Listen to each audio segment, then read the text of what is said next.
Ayer el Poder Judicial en feria definió que el gobierno nacional está obligado a cumplir con la ley de emergencia en discapacidad y le dio 10 días hábiles para que empiece a aplicar la ley sancionada por el Congreso, vetada por el presidente e insistida por el Parlamento. Estamos en comunicación con Alex Goldman, él es vocero del Consejo Argentino para la Inclusión de las Personas con Discapacidad. Alex, buen día. Acá Carla Pelliza te saluda. ¿Cómo estás? Hola Carla, bueno, muchas gracias. Contanos un poquito, en principio, qué es lo que resolvió el Poder Judicial ayer. Bueno, esta es la ley de emergencia en discapacidad, que fue, bueno, como es de dominio público, 5 veces pasada por el Congreso, aprobada por diputados y senadores, se rechaza el veto, hay una maniobra para intentar vetarla por medio de la ley de presupuesto que también queda rechazada. Finalmente, hay un amparo colectivo en el Juzgado Federal de Campana, el juez Cherbay ordena la inmediata aplicación de la ley y ordena que para el 4 de febrero es el plazo final para que tenga que estar aplicada la ley. Pero previo a eso, dentro de 5 días, el Ejecutivo tiene que mostrar avances reales sobre, no promesas, sino avances reales sobre esta implementación. Porque lo que nos encontramos hasta ahora es que cuando el Ejecutivo tuvo que responder a las demandas, simplemente mostró movimiento administrativo, pero en realidad lo que hizo es diferir indefinidamente la aplicación de una ley que fue votada con diputados y senadores, hay una orden judicial, hay 2 de los 3 poderes que están pidiendo la aplicación y el Ejecutivo retrasa esto, ¿no? Es como si iría a contramarcha de las decisiones de los otros 2 poderes. Uh-huh. Y en esta ocasión, con esta resolución de ayer, obligándolos a aplicar la ley de emergencia en discapacidad, ¿el gobierno tiene la posibilidad de seguir con estas maniobras que vos mencionás o sí va a tener que empezar a aplicarla a partir del 4 de febrero?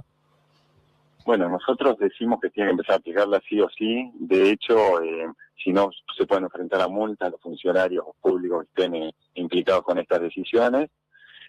Sin embargo, no nos extrañaría que vuelva a tener maniobras dilatorias. Pero bueno, en un Estado de Derecho se supone que hay que cumplir con la ley y el Estado se tiene que poner a derecho. Y vamos a ver qué pasa. Es como que todo ha cambiado mucho en Argentina en poco tiempo, pero tenemos esperanza en que la ley sea aplicada a partir del 4 de febrero. Uh-huh. ¿Y cómo está el sector? Porque si se declaró la emergencia en discapacidad, claramente era un sector que estaba en emergencia, ¿no? Pero esa ley nunca fue aplicada, entonces el tiempo sigue pasando, la emergencia se sigue profundizando. ¿Cómo está el sector hoy? El sector está destrozado, está en emergencia, el sector está colapsando. Hay prestadores que dejaron de atender a personas con discapacidad en todo el país porque no pueden sostenerse con estos aranceles. Las instituciones están altamente endeudadas porque no pueden pagar sueldos, aguinaldos, todos los empleados que generalmente están registrados en relación de dependencia. Hay profesionales que van cambiando de actividad porque no pueden sostenerse con sus aranceles. Hay hogares en donde viven personas con discapacidades, en donde pierden calidad de atención porque los aranceles son insuficientes y no cubren los gastos. Entonces, y en ese contexto, personas con discapacidad de todo el país, hoy tienen un poco de esperanza, pero están muy preocupados por su futuro, porque no saben si los chiquitos que hoy tienen autismo van a contar con apoyos para iniciar el ciclo lectivo, para mantener la inclusión dentro de una escuela, o personas con discapacidad motriz severa poder sostener su rehabilitación. Muchas veces estas terapias es la diferencia entre caminar o no, entre tener autonomía, entre alimentarse por sí mismo. Todas estas son actividades que realizan terapeutas de distintas disciplinas. Están muy preocupados, el sector está muy angustiado por lo que están pasando y empezó a aparecer un poco de esperanza frente a la posibilidad de la aplicación. Ujú. Y Alex, ¿cómo hace no demasiado tiempo el gobierno nacional, un poco en esta política que tiene de ir contra el sector contra la comunidad de personas con discapacidad, decidió disolver la ANDIS, ¿no? La Agencia Nacional de Discapacidad, y pasar todas las funciones directamente bajo la órbita del Ministerio de Salud? Entiendo que hay como una intención de derogar ese decreto por el cual se disolvió la ANDIS, pero ¿cuál es el efecto o cuál es la consecuencia inmediata que ustedes perciben al no tener más ese organismo? Bueno, es bastante complejo lo que está pasando.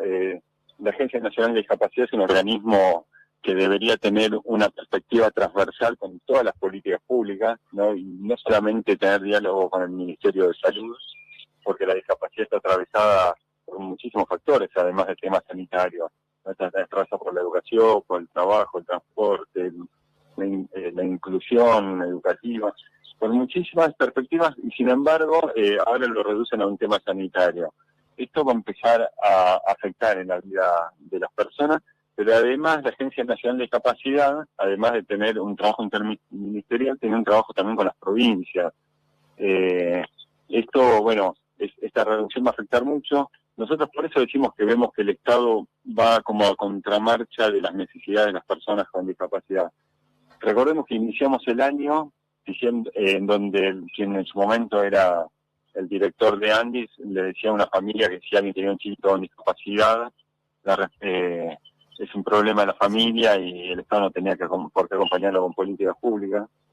Y ese es el discurso que atravesó, fue como el común denominador de todo lo que fue pasando a lo largo del año, ¿no?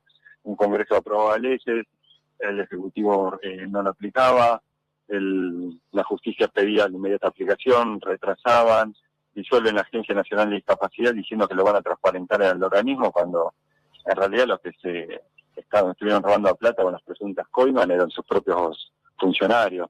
Digo, generar un relato de que todo es trucho en discapacidad y exponer una radiografía de un perro que nunca existió, cuando en realidad los que venían a resolver el problema generaron un problema mucho más grande. Todo eso es una bajeza total lo que está pasando, y nos parece que, bueno, que o avanzamos todos juntos o nos encontramos con estos cortocircuitos con el Ejecutivo que no sabemos qué quiere hacer, que bueno, que destroza la Agencia Nacional de Discapacidad, maltrata a las familias, desfinancia el sistema, deja a las personas con discapacidad sin apoyo. Es un destrato, es una bajeza total, y bueno, y a nosotros, sin embargo, en contraposición, nos da un poco de esperanza, bueno, que con tanto trabajo de todos los sectores. Recordemos que en agosto de este año hubo una encuesta que dijo que el 80% de los argentinos bancaban a la discapacidad y rechazaban el veto presidencial a las leyes. Digo, los propios votantes que de alguna manera están de acuerdo con el gobierno nacional, sin embargo le están diciendo no jugamos con la ley de emergencia en discapacidad, arreglemos el tema de discapacidad. Uh-huh. Fue un año de muchos aprendizajes, de muchas luchas, pero bueno, las personas con discapacidad, todo el colectivo que los acompañamos, estamos, bueno, con esperanza de que sea aplicado a partir del 4 de febrero próximo. Ojalá así sea. Alex, te agradezco mucho por estos minutitos. Bueno, muchas gracias, y desde CAIDIS a disposición cuando gusten. Dale, igualmente. Un abrazo grande. Alex Goldman, él es vocero del Consejo Argentino para la Inclusión de las Personas con Discapacidad, de CAIDIS, hablándonos sobre esta resolución del Poder Judicial que conocimos ayer, obligando al Gobierno Nacional a cumplir con la emergencia en discapacidad sancionada por el Congreso de la Nación.